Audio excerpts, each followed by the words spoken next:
Shalom, selamat berjumpa kembali dalam acara Obsesi Hati, obrolan seputar suami istri yang sehat dan rohani. Bersama saya Leo Sumampo dan saya Fitri Sumampo Sitorus. Baik, nah, sebelum kita mulai program kita pada malam hari ini, kita mau ucapkan selamat ulang tahun dulu nih untuk Pendeta Kuntaraf ya, yang kemarin kalau nggak salah ya. Atau 2 hari, ya kemarin ya, atau 2 hari lalu berulang tahun. Jadi nanti kita akan ucapkan kalau waktu kita sudah menyapa beliau ya. Iya. Nah, judul pada malam hari ini sangat cocok untuk para muda-mudi nih. Dan juga ini permintaan permisa setahu saya ya. Iya betul. Ya.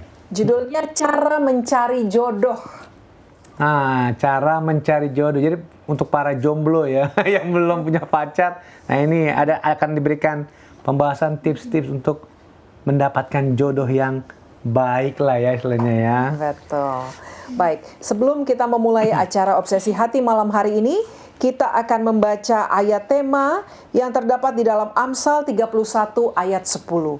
Amsal 31 ayat 10, demikian firman Tuhan, istri yang cakap, siapakah akan mendapatkannya? Ia lebih berharga daripada permata. Kita sama-sama tunduk kepala dan berdoa. Bapa di surga, puji syukur atas segala berkat kasih karunia Kau berikan kepada kami pada kesempatan ini. Kami dapat kembali mengikuti acara Obsesi Hati. Berkati acara ini dapat berjalan dengan baik dan lancar dari awal hingga akhirnya. Berkati narasumber kami agar dapat membawakan pelajaran yang penting ini untuk semua kami yang menyaksikan. Berkati juga khususnya para pemirsa agar mendapatkan pelajaran yang penting ini dan dapat dihidupkan di dalam kehidupan mereka atau dapat membagikannya kepada teman-teman yang memerlukannya. Berkati semua jaringan, semuanya dapat berjalan dengan baik dan lancar. Terima kasih Tuhan atas segala berkat-Mu. Dalam nama Yesus kami berdoa.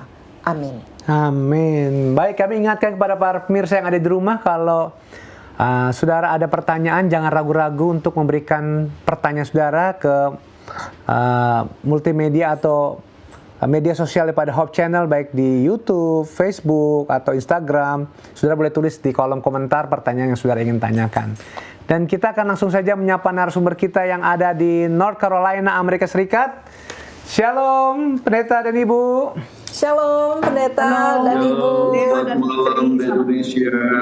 Selamat pagi di sana. Dari North Carolina. Seperti yang saya sudah katakan beberapa hari lalu, Pendeta Kuntaraf berulang tahun. Iya, jadi kita akan ucapkan selamat ulang tahun, Pendeta. Tuhan memberkati. Terima kasih banyak. Ya, jadi tetap sehat-sehat ya, semangat. ini salah satu yang harus kita contoh. Puji Tuhan. Iya. Masih bisa terlibat dalam Hope Channel ini.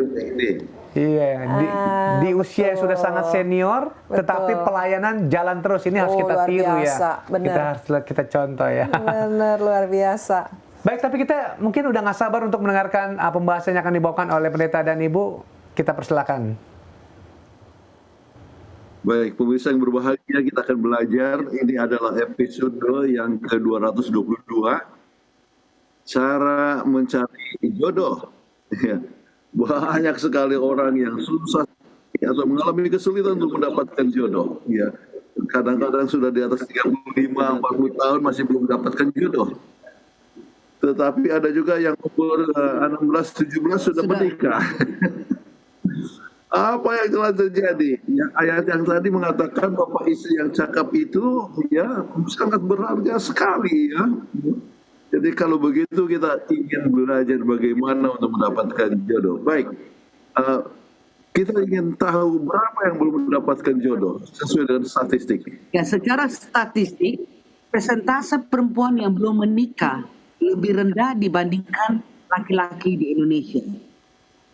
Pada tahun 2022, sekitar 28,4% perempuan berusia 15 sampai 49 tahun belum menikah. Sementara sekitar 42,3% laki-laki pada usia yang sama belum menikah. Jadi lebih rendah wanita daripada laki-laki. Pada tahun 2020, data BPS menunjukkan bahwa 12,26% perempuan dewasa belum menikah. Sementara 20,3% laki-laki dewasa belum menikah.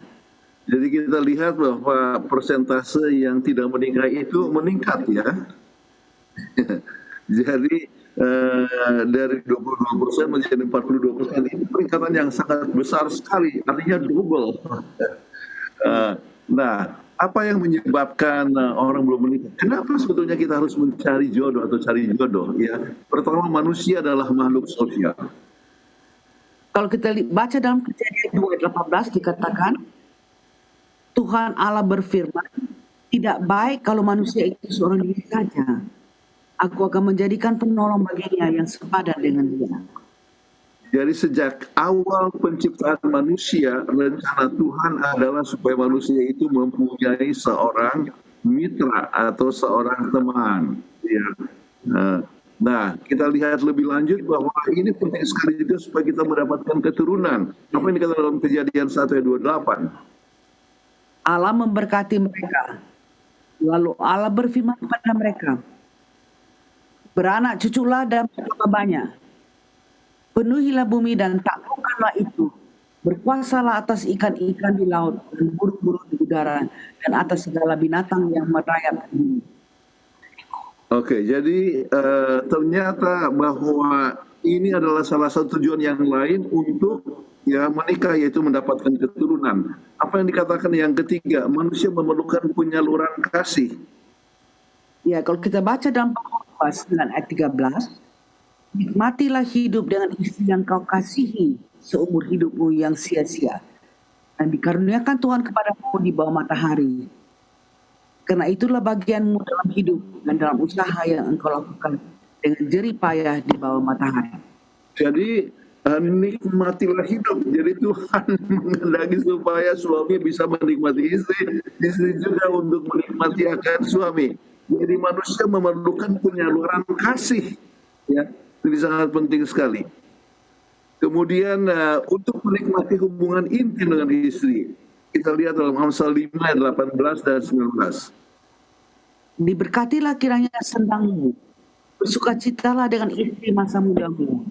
Rusa yang manis, kidang yang cerita, biarlah buah dadanya selalu memuaskan engkau dan engkau senantiasa berahi karena cintanya. Jadi suami dan istri memerlukan suatu hubungan intim ya untuk penyaluran daripada kasih, kemudian untuk bersama-sama menikmati bersama-sama ya akan kebahagiaan dalam hubungan suami istri. Jadi untuk menikmati ini diperlukan akan pernikahan ya. Kalau tidak, apa yang terjadi ya? Kita melakukan pendidikan yang tidak bermoral. Apa yang dikatakan dalam 1 Korintus 7 ayat 1 sampai 3? Ya, dan sekarang tentang hal-hal yang kamu tuliskan kepadaku adalah baik bagi laki-laki kalau ia tidak kawin, tapi mengingat bahaya percabulan.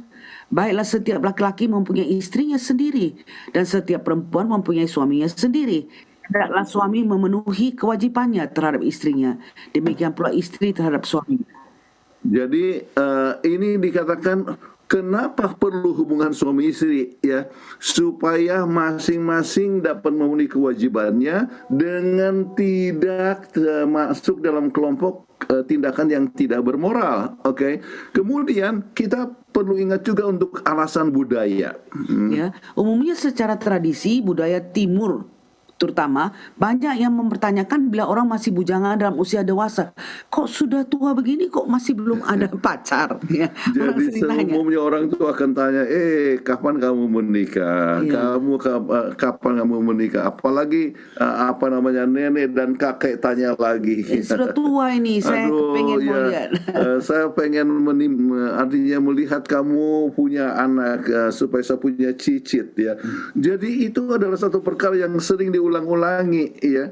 Padahal sekarang usia daripada menikah itu makin lama makin mundur ya. Tetapi oleh sebab budaya banyak orang yang merasa dipisah. Jadi banyak yang coba menjodohkan, kamu dengan ini saja lah ya, atau dengan ini saja, masih hubungan famili, datang dari keluarga baik-baik. Pariban. Pariban. Baru tulang.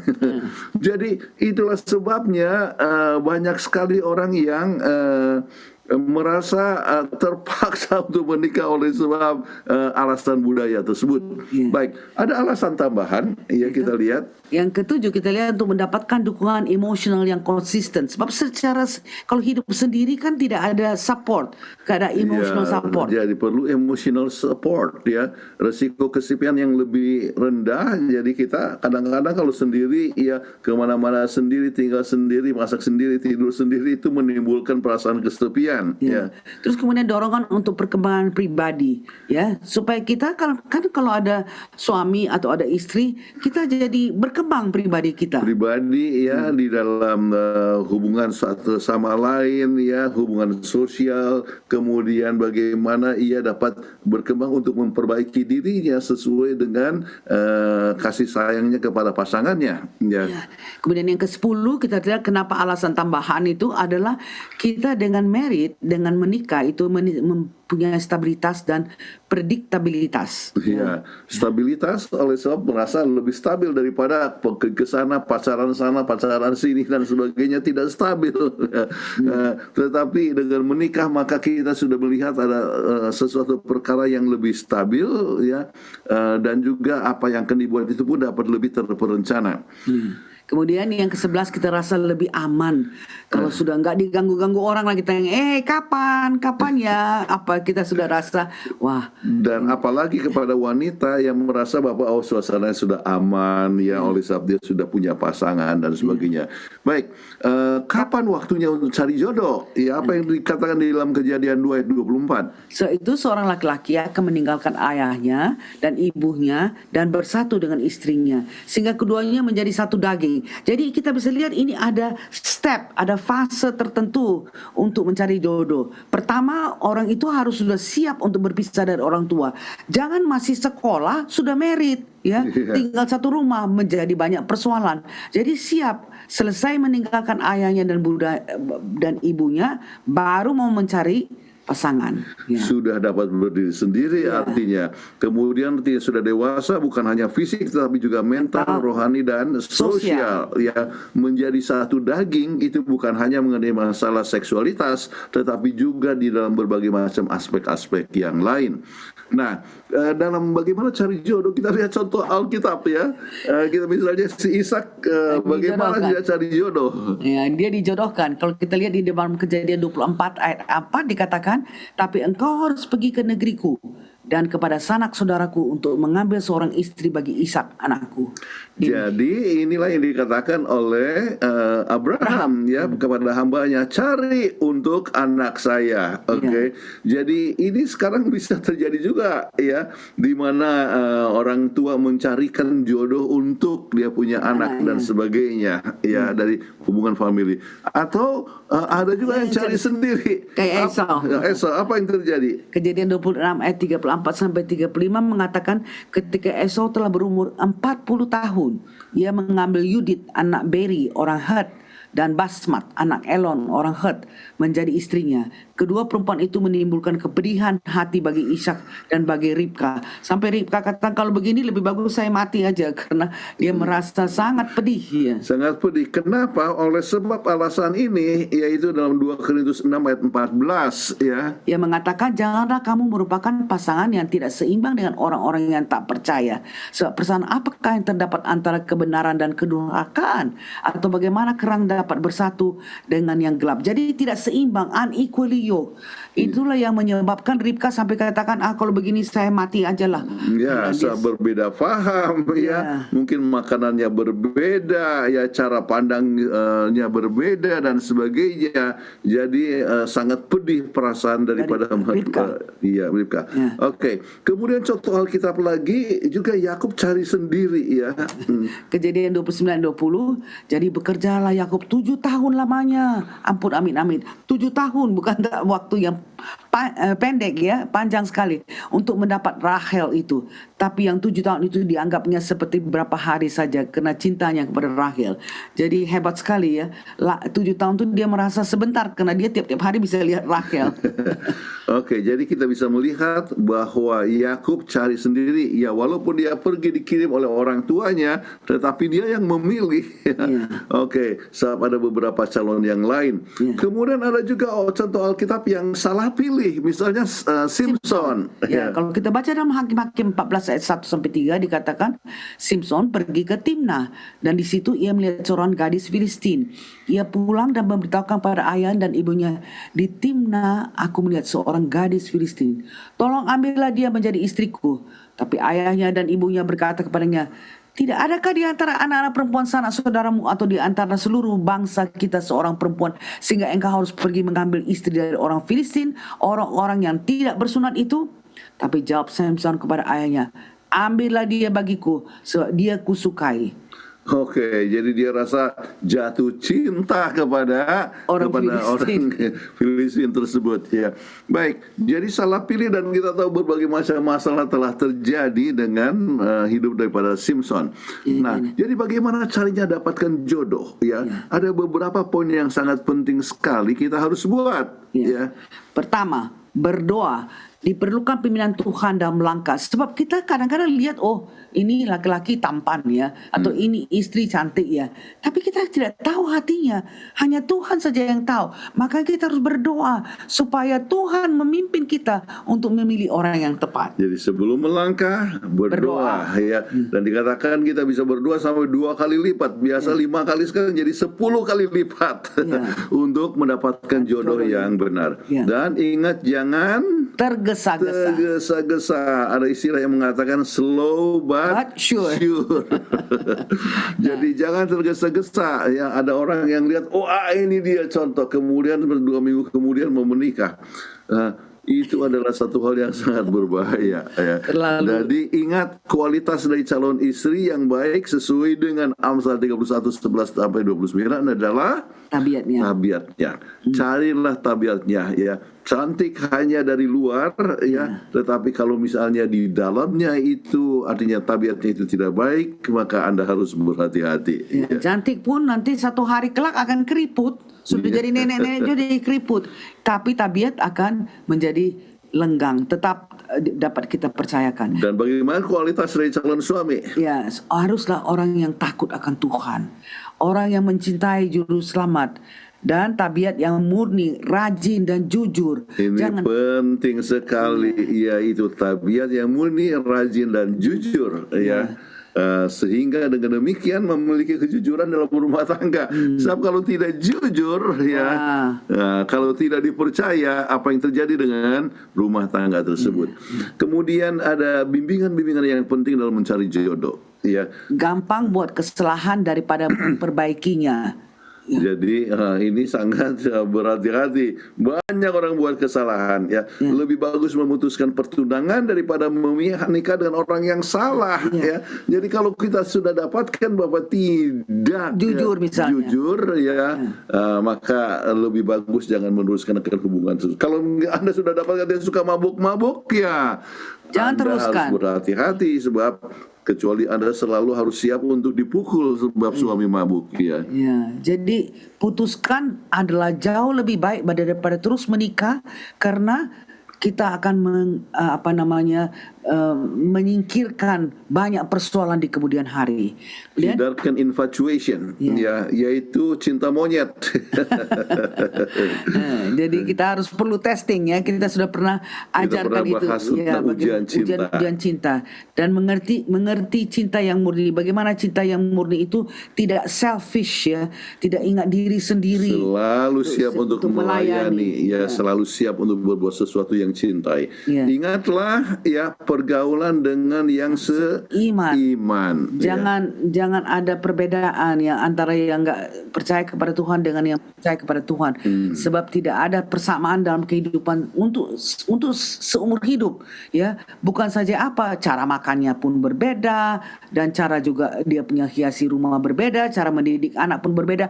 Pokoknya semua berbeda, jadi akan menimbulkan banyak persoalan. Cara bergaul dengan orang Kristen yang baik, ingat, ya, kita tidak mengharapkan kebebasan, ya, seperti dunia luar, ya, tetapi mempunyai batas-batas norma kekristenan yang baik, adanya kejujuran dari kedua pihak, dan juga hubungan akan memuliakan nama Tuhan, ya. Ambil waktu untuk selalu berdoa beserta dengan calon pasangan ini penting sekali, ya. Kemudian kita lihat bagaimana caranya untuk ketemu calon itu di mana kita ketemunya. Nah, sekolah adalah tempat yang terbaik. Anak kami dua-dua, Andrew dan Andrea, Ketemu menikah calonnya di sekolah. Ya. Jadi sudah di sekolah mereka udah lihat-lihat satu sama lain. Wah, ini berarti sudah diobservasi Iya. dengan lama. Gereja merupakan tempat yang umum, kegiatan gereja dan perkemahan dan sebagainya. Jadi saya ketemu dengan Kathleen di mana? Di gereja. Iya. Iya.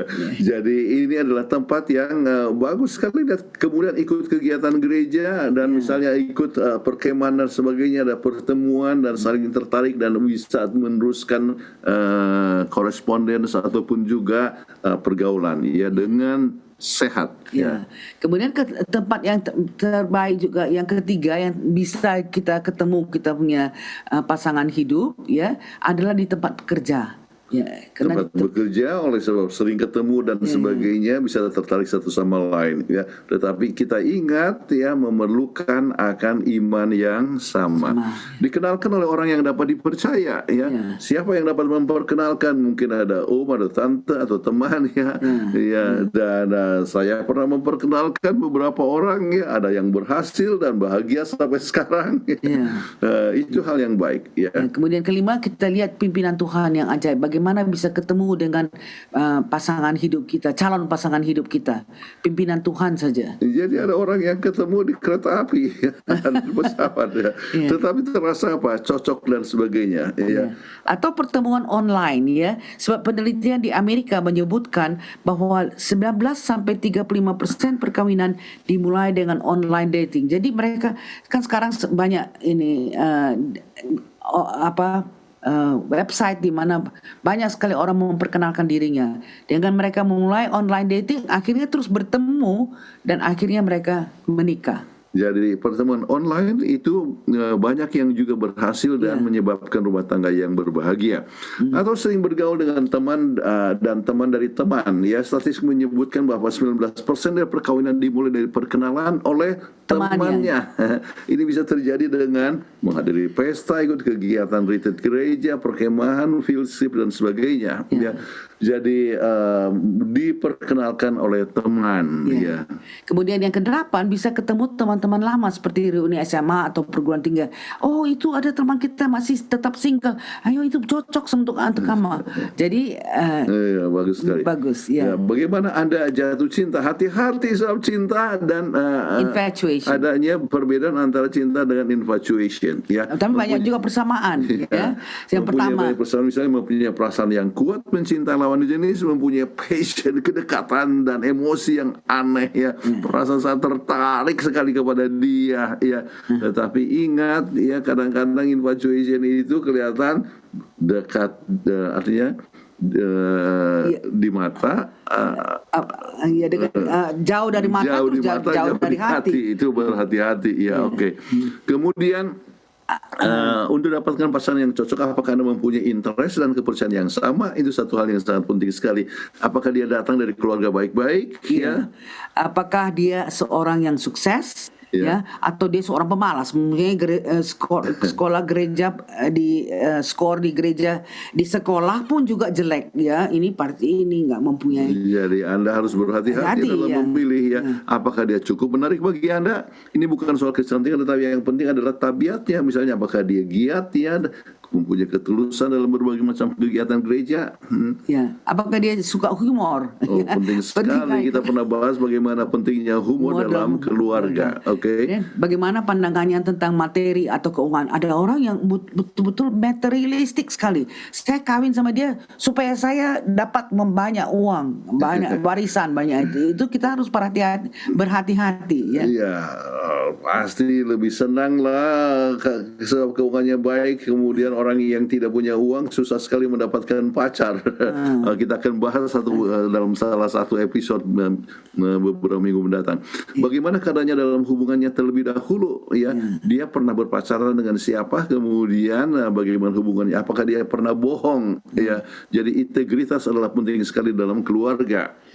Apakah dia benar mencintai Anda atau hanya mencintai Anda punya kedudukan atau mencintai Anda punya uang, itu kita harus evaluasi. Ya, apakah Anda mempunyai perasaan yang sama? Itu penting sekali ya. Jadi demikianlah kita bisa melihat pentingnya sekali untuk mendapatkan akan jodoh ya, dan banyak pertimbangan yang harus dibuat, tetapi poin yang sangat penting adalah banyak berdoa supaya Tuhan menuntun kita bertemu dengan orang yang benar-benar tepat ya, sepadan dengan kita untuk hidup bersama-sama untuk kemuliaan bagi nama Tuhan.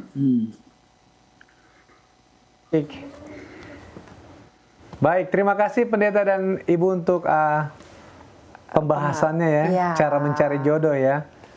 Jadi memang sudah diberikan caranya, dan biasanya tempat mendapatkan jodoh itu di mana? Salah satunya di gereja. Pendeta dan Ibu ketemunya di gereja. Sama seperti Kita juga ketemunya di gereja juga. Ya. Betul. Saya rasa gereja tempat yang terbaik sih mungkin ya. Ya untuk bisa ketemu jodoh juga ya. Tetapi memang di atas yang bagian yang terpenting adalah minta tuntunan Tuhan. Pastinya Ya, dalam mencari jodoh itu yang paling Betul. baik ya. Baik, sebelum kita masuk ke segmen yang berikutnya, kita akan mengikuti yang satu ini.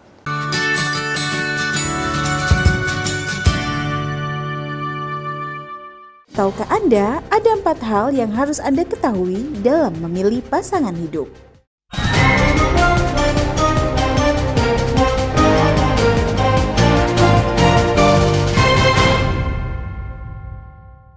Banyak orang muda yang sedang menantikan pasangan atau pendamping hidup yang diharapkan. Tapi kadang kurang melihat faktor apa saja yang perlu dalam mencari pasangan yang benar. Dan akhirnya mencari pasangan hidup yang tidak seimbang dengan menggadaikan keselamatan demi pasangan hidup. Oleh karena itu, ada baiknya kita mengetahui 4 hal tentang konsep apakah atau siapakah pasangan yang sesuai dengan firman Tuhan versi redaksi Hope Channel Indonesia. Yang pertama, seimbang. Pasangan seimbang maksudnya ialah satu iman di dalam Tuhan. Seimbang berarti memiliki konsep Allah yang sama dengan pasangan kita. Firman Tuhan mengatakan, janganlah kamu merupakan pasangan yang tidak seimbang dengan orang-orang yang tak percaya. Sebab persamaan apakah terdapat antara kebenaran dan kedurhakaan? Atau bagaimanakah terang dapat bersatu dengan gelap? 2 Korintus 6 ayat 14. Yang kedua, takut akan Tuhan. Pasangan yang takut akan Tuhan akan membawa kita pada kebenaran akan firman Allah. Dia akan memberikan karakter yang mampu menuntun kita pada jalan yang benar. Terutama seorang laki-laki yang menjadi imam dalam rumah tangga. Sebagai kepala rumah tangga, suami harus dapat menuntun istri untuk mendekatkan diri pada Allah. Istri merupakan penolong untuk membangun hal tersebut dan mewujudkannya. Fondasi yang kokoh dalam rumah tangga harus berpatok akan rasa takut kepada Tuhan. Disinilah pasangan hidup kita merupakan penyokong dalam segala aktivitas rohani kita yang membawa kita bertumbuh lebih jauh dan lebih dalam lagi. 3. Satu visi dalam merancang masa depan. Satu visi dalam merancang masa depan berarti kita memiliki visi yang sama dengan pasangan kita. Visi yang sama tidak berarti memiliki panggilan dalam bidang yang sama. Walaupun panggilan berbeda, namun saling mendukung satu sama lain untuk memuliakan Tuhan lewat pernikahan kita. Dan yang keempat, mendapat restu orang tua. Kita harus taat dan hormat kepada orang tua sebagai pemilik otoritas dalam keluarga. Mereka adalah pribadi yang mewakili Tuhan di bumi ini. Kita harus menaati perintah atau sikap dari orang tua, termasuk dalam pemilihan pasangan hidup. Firman Tuhan menulis, hormatilah ayah dan ibumu, supaya lanjut umurmu di tanah yang diberikan Tuhan Allahmu kepadamu. Ulangan 20 ayat 12. Ini salah satu parameter penting yang Tuhan berikan dalam kita memilih jodoh. Oleh sebab itu, dalam hal memilih pasangan, seharusnya kita meminta nasihat mereka. Seseorang yang akan menjadi pasangan kita adalah orang yang menghormati orang tua kita. Itulah kira-kira keempat hal tentang konsep dalam memilih pasangan hidup versi Hope Channel Indonesia. Sampai jumpa di Tahukah Anda selanjutnya.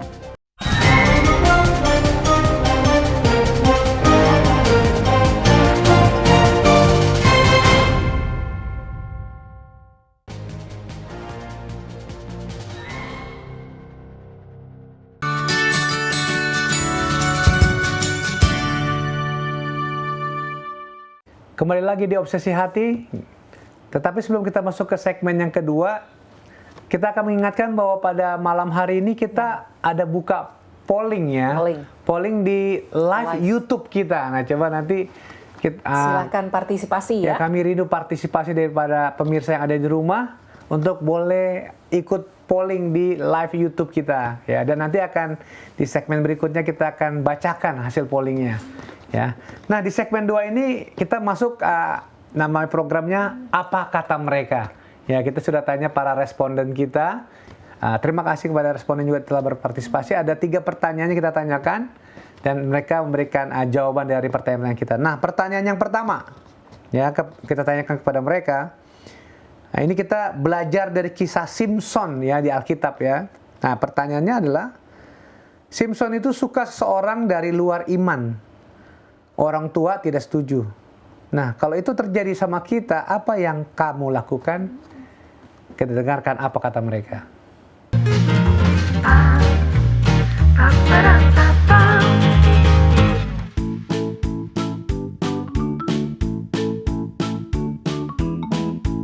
Kalau aku tuh simpel. Kalau misalkan dia setuju sama aku, oke. Tapi kalau misalkan orang tua nggak setuju, nggak. Wah, kalau cinta sudah berkata apapun itu, saya pikir dulu ya. Iya, soalnya kan di luar iman. Mungkin pertama dulu saya mencoba untuk sebisa mungkin kita menyatukan iman kita gitu. Dengan cara kalau saya bisa menjangkau dia untuk jadi seiman dengan aku, dan saya akan mendekati approach akan orang tua aku rasa itu bisa terjadi. Tapi kalau enggak, lu gue-en. Kalau misalnya ini beda iman ya. Kalau beda iman mungkin aku akan backstreet dulu. Karena kita jalanin dulu, siapa tahu kita bisa membawa dia ke dalam kebenaran bersama kita. Yang saya lakukan mungkin ngomong dulu baik-baik ke orang tua dan mencoba hubungan itu, karena siapa tahu ternyata dia tertarik untuk mengikuti iman saya, dan dengan itu kita bisa berjuang sama-sama untuk dapat mempertahankan iman di dalam kebenaran.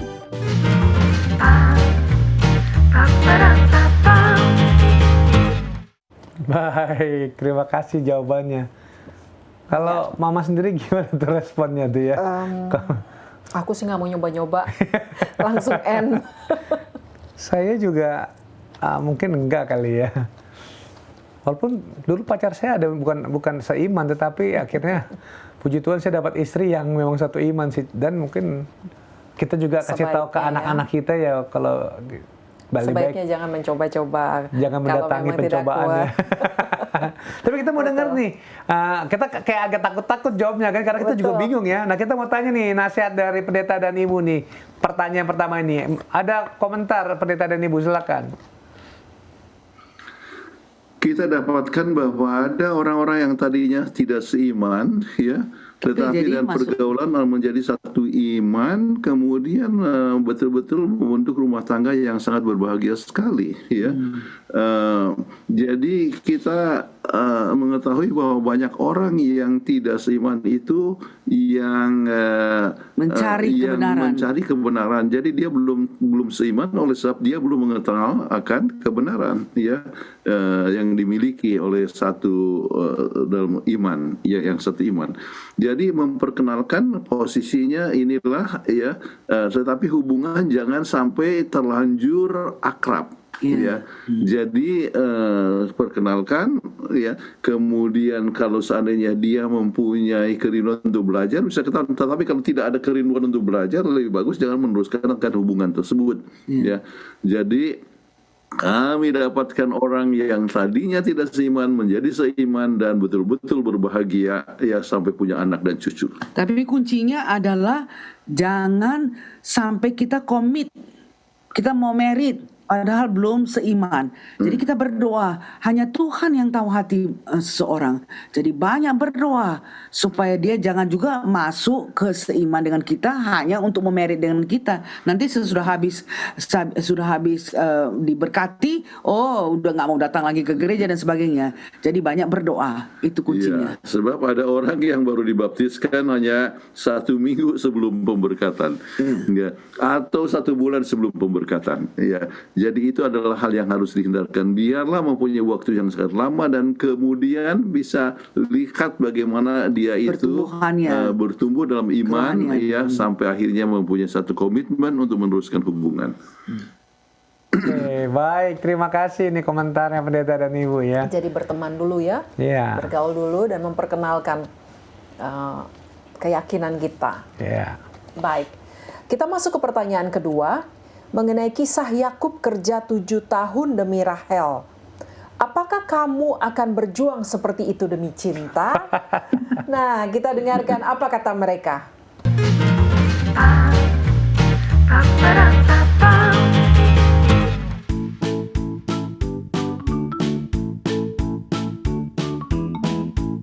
Aduh, 7 tahun. Kayaknya kalau sekarang agak lama ya. Saya dulu itu pacaran menunggu 2 tahun aja. Langsung nikah. 7 tahun. Agak lama kali ya. Jadi kalau sudah terlalu lama menurut aku harus dipertanyakan gitu akan kisah cinta kita itu. Takutnya emang nggak cocok kali, jadi kalau menurut aku udah terlalu lama sih. Kalau harus menunggu 7 tahun. Kalau udah cocok dalam pertemanan 2-3 tahun lah paling enggak, langsung ambil tindakan lanjut apa gimana nih keadaan. Kalau aku, yes, aku berjuang sama dia sampai kapanpun, asalkan dia mau menerima kekurangan aku, sama dia mau menerima kelebihan sama kekurangan kita masing-masing. Berjuang, kalau dari aku sebagai Rahel, aku akan memperjuangkan laki-laki seperti dia. Tapi kalau mungkin aku sebagai laki-laki, mungkin aku kalau memang aku lihat dulu ya, kalau memang benar-benar cinta, mungkin akan diperjuangkan, itu worth it. Kalau itu worth it akan diperjuangkan gitu maksudnya. Kalau enggak ya untuk apa? Gitu. Kalau berjuang seperti Yakub kayaknya agak berat ya, lama 7 tahun. Itu 3 tahun lagi KPR udah lunas. Jadi kayaknya kelamaan nunggu 7 tahun. Kita berjuang yang pasti-pasti aja.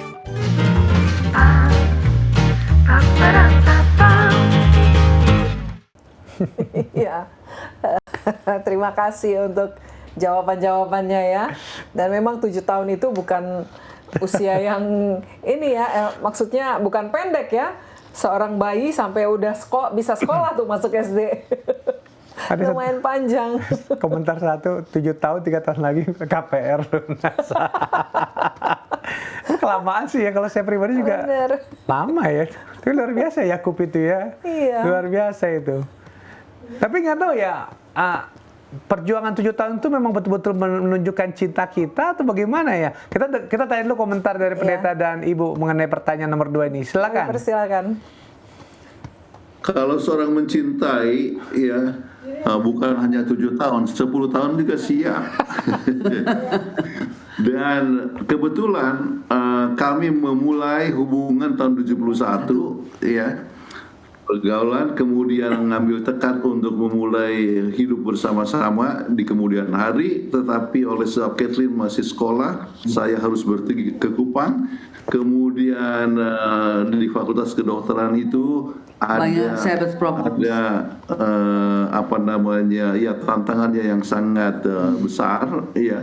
Jadi itulah sebabnya ya kami harus menunggu sampai 7 tahun. 7 tahun ini kami betul-betul menikah tahun 78. 78 ya. Jadi 7 tahun kemudian. Jadi itu adalah satu hal yang bukan hanya teori ya, tetapi betul-betul kami sudah alami ya. Dipraktekkan. Jadi 7 tahun kenapa? Oleh sebab kasih sayang siap untuk menunggu. Ya. Jadi di kita punya program daripada pernikahan itu, he waited for 7 years. Tapi katanya itu hanya tidak terlalu lama bagi Yakub. Ya, jadi kami masukkan itu dalam programnya Ayatnya. menunggu 7 tahun. Iya. Oke. Nah, Wah, luar biasa ini. Pendeta dan Ibu juga sama pengalamannya dengan Yakub dan Rahel ya. kalau kita cuma 2 tahun lah ya. Kami hanya 2 tahun setelah itu menikah ya. Karena memang yang luar biasa bisa sampai 7 tahun ya. Oke, baik. Jadi kami ini sudah melewati banyak sekali tes. Makanya itu kita memberikan di obsesi hati bagaimana the test of separation, the test of time, the test of faithfulness, itu sudah kami lewati semuanya. Betul, luar biasa. Jadi memang udah pas ya membawakan materinya ya. Betul. Karena pengalaman memang nggak Asam bisa. garam ya. Iya, asam garam kehidupan ya. Baik, pertanyaan yang ketiga. Nah, sekarang kisah Esau nih ya. Esau ini dia dikatakan asal pilih istri. Hasilnya menyakiti hati orang tua. Bagaimana pentingnya restu keluarga menurut kamu? Nah, kita dengarkan apa kata mereka.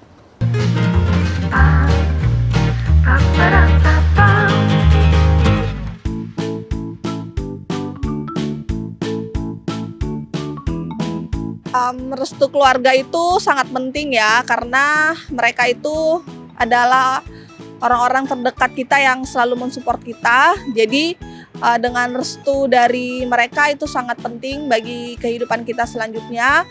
Dan kalaupun ternyata tidak disetujui, mungkin kita bisa berjuang dulu, berbicara dengan baik-baik kenapa alasan tidak setujunya. Dengan itu mungkin perlahan atau waktu demi waktu mereka akan setuju dengan hubungan bersama pasangan saya. Kalau itu hubungannya berat, tapi kalau misalkan orang tua tidak setuju sama dia, ya udahlah. Tapi tergantung dari saya. Kalau misalkan saya mau sama dia, tapi kalau orang tua nggak mau, boleh apa buat lah. Tapi kalau misalkan Tuhan sudah berkehendak, jadilah. Ya, karena kalau restu itu udah diatur sama Tuhan. Karena cinta tuh gak boleh ditolak. Restu keluarga. Restu keluarga sih itu memang penting ya.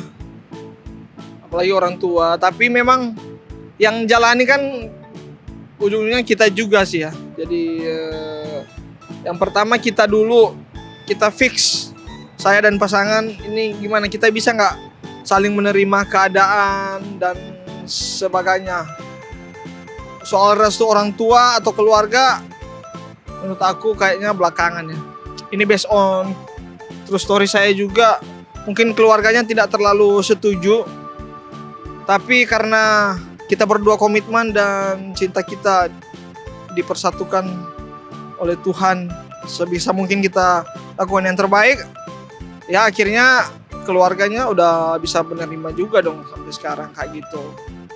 Berdasarkan pengalaman. Restu orang tua itu penting banget karena doa orang tua itu nggak akan terputus. Kehidupan kita itu akan lancar-lancar ya, maksudnya akan indah ketika orang tua selalu mendoakan kita. Jadi saya pikir restu orang tua itu number one.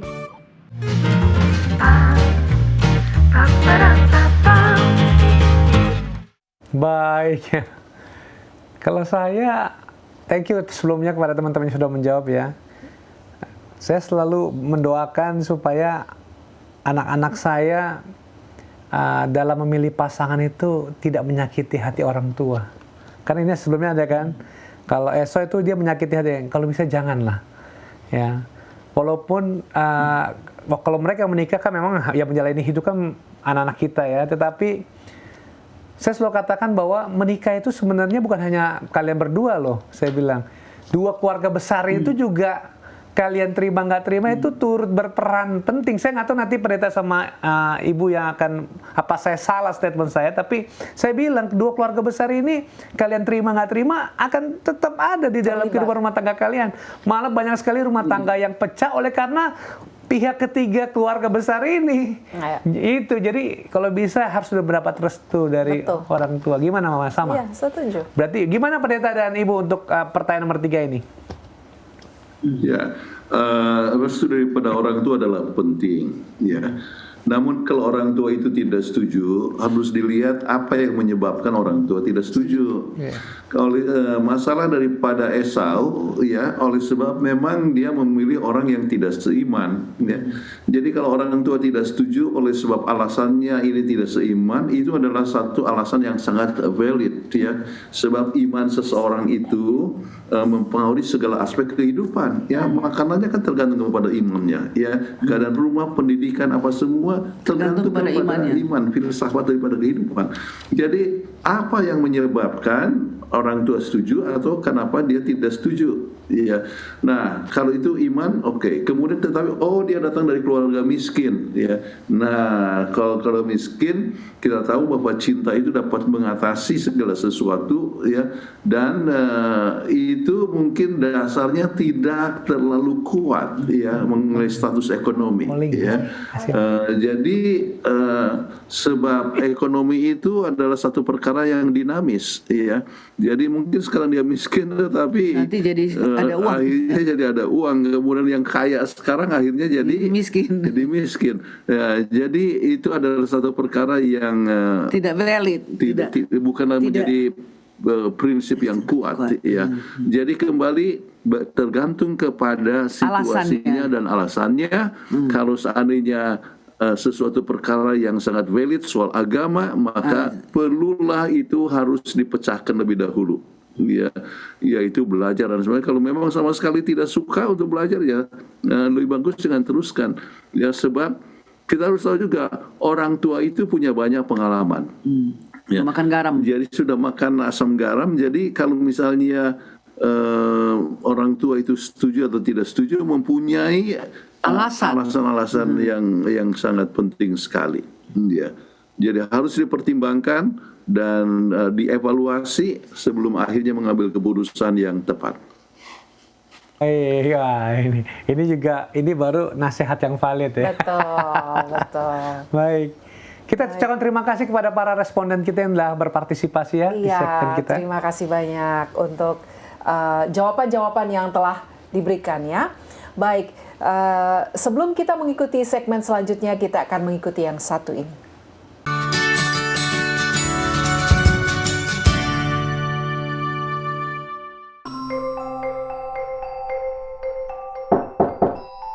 Oh, siapa sih? Pagi masih ngantuk.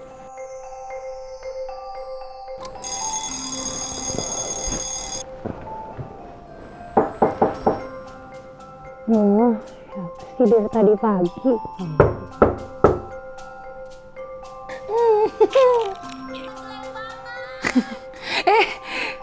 Kan udah jam segini ada meeting.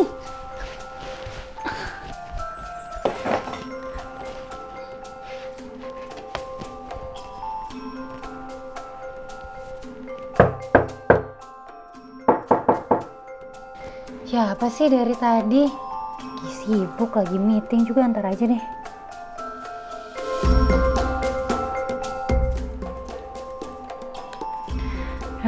Akhirnya selesai juga kerjaan hari ini. Apain ya? Nonton kali ya? Duh, siapa sih? Dari tadi orang mau relax nggak bisa.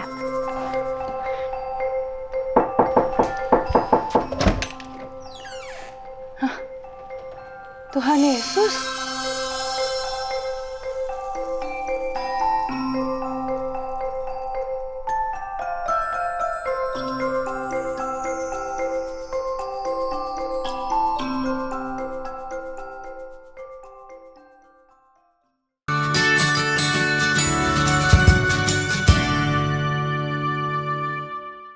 Kembali lagi dalam program Obsesi Hati.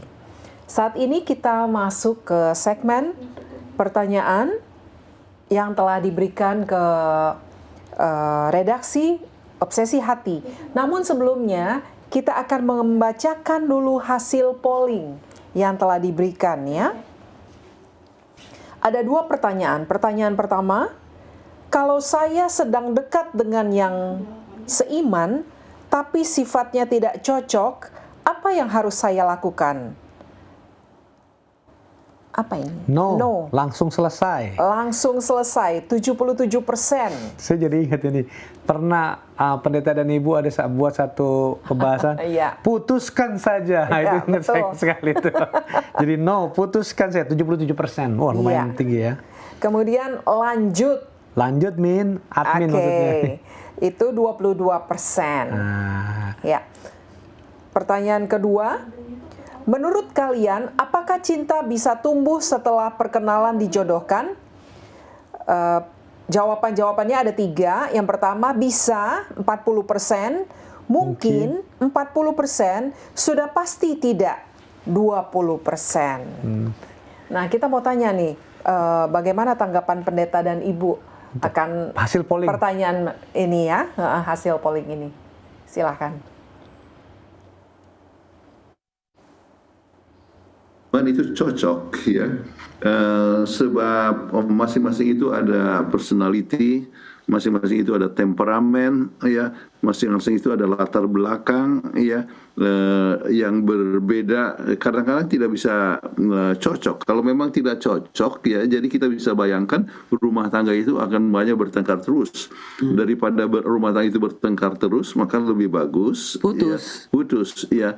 Jadi dicoba dalam pergaulan ya, apakah ada pertumbuhan atau tidak. Kalau ternyata selalu terus bertengkar ya, maka bukan waktunya untuk meneruskan hubungan itu ya. Kemudian faktor yang kedua tadi ya, yaitu mengenai apa tadi, I don't get it. yang 40%, bisa diulangi dia punya polling itu? Sebab tidak ada dia punya tidak ada gambarnya boleh. Jadi tidak berapa ingat apa yang dibilang. Menurut kalian apakah cinta bisa tumbuh setelah perkenalan dijodohkan? Ya, bisa. Ya.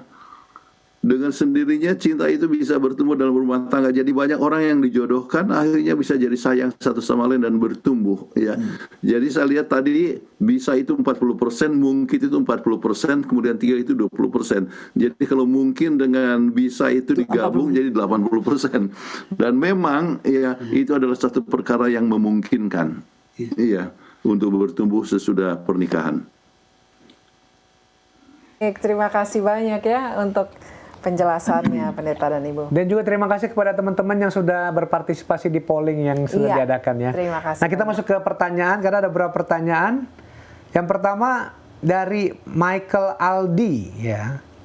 Pertanyaannya adalah, seberapa penting kesamaan minat, hobi atau passion dalam memilih pasangan? Oh, silakan pendeta dan ibu menjawabnya.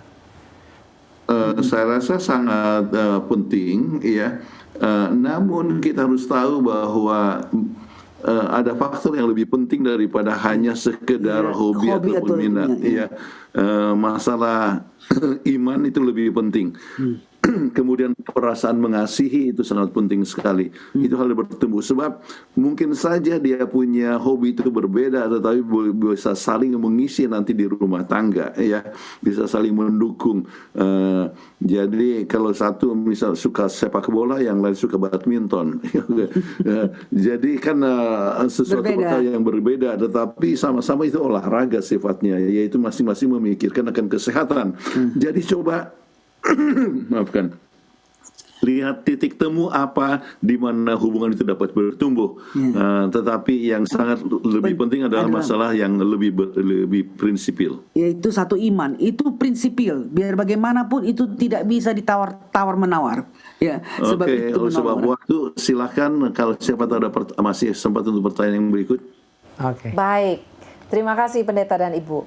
Pertanyaan berikutnya, Pendeta, lagi ada tren mencari pasangan, jangan mengikuti standar tok-tok. Ini saya juga TikTok atau tapi oke lah lanjut kurang paham ini. Tapi secara personal, standar itu cocok banget untuk kita. Bagi tips dan trik dari pendeta dong, cara menggunakan intuisi dalam mencari pasangan sesuai dengan kita. Mungkin itu yang penting ya pertanyaannya. Bagi Iya. tips dan trik menggunakan insting, intuisi dalam cari pasangan nih. Wah, boleh juga ya pakai feeling ya. Ini cocok nggak ya gitu. Gimana tanggapannya pendeta dan Ibu? Masalahnya feeling itu tidak Come and go. tidak selamanya stabil, ya. Insting ataupun feeling itu adalah seperti angin, ya, bisa datang dan pergi. Itulah sebabnya jangan gunakan itu sebagai standar, ya. Jadi jangan berpikir langsung oh ini dia ya cinta yang pada pandangan yang pertama. Padahal dia itu mungkin adalah seorang yang pemalas, orang itu tidak punya integritas ya, orang itu tidak pernah mau datang kepada Tuhan ya, tetapi ia lihat wajahnya oh bagus sekali dia bisa jadi istri saya. Itu kita harus berhati-hati ya. Jadi kita harus menggunakan lebih banyak waktu untuk mengadakan satu evaluasi. Jadi masing-masing harus punya kriteria ya. Dan ada kriteria yang negotiable, ada yang tidak negotiable ya, kita pernah bahas itu ya. Jadi yang tidak dapat dinegosiable adalah mengenai masalah iman ya, iman ya, kemudian tunduk kepada rencana Tuhan, kemudian mempunyai hubungan yang baik dengan orang tua, ya, kemudian dia adalah seorang yang rajin dan bertanggung jawab. Itu adalah hal yang sangat mendasar sekali yang harus menjadi daftar Anda dalam mendapatkan sesuatu. Tetapi lebih daripada itu adalah bagaimana Anda sendiri membuat diri Anda seperti apa yang Anda rindukan pada calon pasangan Anda. Be the Mr. Right. Ya, jangan kita mengharapkan aja untuk ketemu dengan Miss Right, tapi Mr. Right juga harus mempersiapkan diri. Ya. Baik, terima kasih Pendeta dan Ibu. Ini kita gregetan di studio karena masih ada pertanyaan tapi waktu kita sudah habis nih, bagaimana ya? Jadi saat ini kesempatannya Pendeta Kuntara memberikan closing statement untuk pelajaran kita malam ini. Ya, manusia adalah makhluk sosial, jadi kita memerlukan akan teman, ya.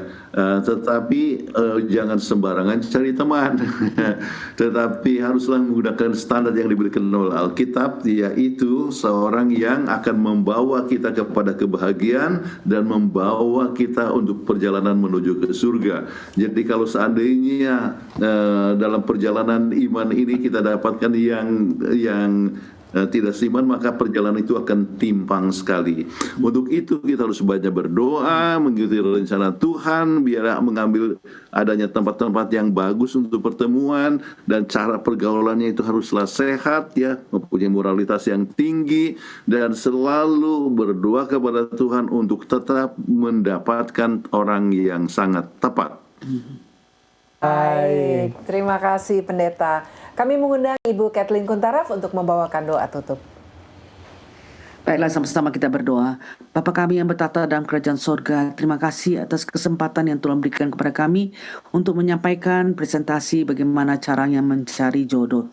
Ya Tuhan, biarlah ini dapat berguna bagi para pemirsa, biarlah kami sebagai orang tua ataupun sebagai nenek dan kakek bisa memberikan tips yang baik ini kepada anak ataupun cucu kami, sehingga mereka masing-masing dapat mendapatkan jodoh yang akan membawa mereka lebih dekat kepada Tuhan dan menjadi suatu saksi yang baik bagi dimanapun mereka berada. Terima kasih Engkau telah mendengarkan doa kami serahkan ini dalam nama Kristus Juru Selamat dan Penebus kami.